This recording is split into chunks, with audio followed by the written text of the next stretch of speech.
ஒரு அதாவது நம்ம செக் பண்ணாமல் இது கேஸாக இருக்கலாம். இப்போ கடந்த காலத்து ஸ்டாட்டிக்ஸில் எடுத்து பார்த்தீங்கன்னா ஹார்ட் அட்டாக்கை வந்து கேஸ் ப்ராப்ளம்னு தப்பாக நினச்சதுனால there are lot of people died. அவங்க முன்னாடியே இந்த ஹார்ட் ப்ராப்ளம்னு ட்ரீட்மெண்ட் எடுத்திருந்தாங்கன்னா கண்டிப்பாக நிறைய இது பண்ணலாம். there are lot of people. இப்போ வந்து பார்த்தீங்கன்னா நான் 20 இயர்ஸுக்கு முன்னாடி டயக்னோஸ் பண்ணி ஆஞ்சியோபிளாஸ்டி பண்ணால் கூட இப்போ கூட they are living normal life, healthy, normal, fruitful life. அதான் எப்பவுமே யோசிச்சு பார்க்கணும். நம்ம இக்னோர் பண்ணுறதுனால நம்ம கிடைக்க போகிறது என்ன? ஆபத்து தான்.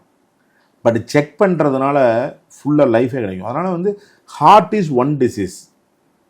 சைலண்ட்டாக இருக்கலாம், செக் பண்ணால் தான் கண்டுபிடிக்க முடியும். அதனால் லேசாக ஒரு அப்நார்மலிட்டி ப்ராப்ளம் இருக்கும்போது என்ன பயப்பட தேவையில்லை.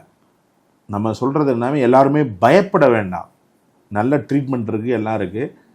இன்ஃபேக்ட் நம்ம நிறைய பேஷண்ட் கார்டியாலஜிஸ்ட் எல்லாருக்குமே தெரியும், வருவாங்க, செக் பண்ணி பார்ப்பாங்க, எல்லாமே நல்லாயிருக்கு, ஏடிபிக்கல் செஸ்ட் பெயின், இல்லை ஹார்ட்டில் ஒன்றும் ப்ராப்ளம் இல்லைங்க, இது வந்து மசில் பெயினாக இருக்கலாம், இல்லை கேஸ் ப்ராப்ளம் இருக்கலாம், இந்த டேப்லெட்டை மட்டும் சாப்பிடுங்க, ஹாப்பி.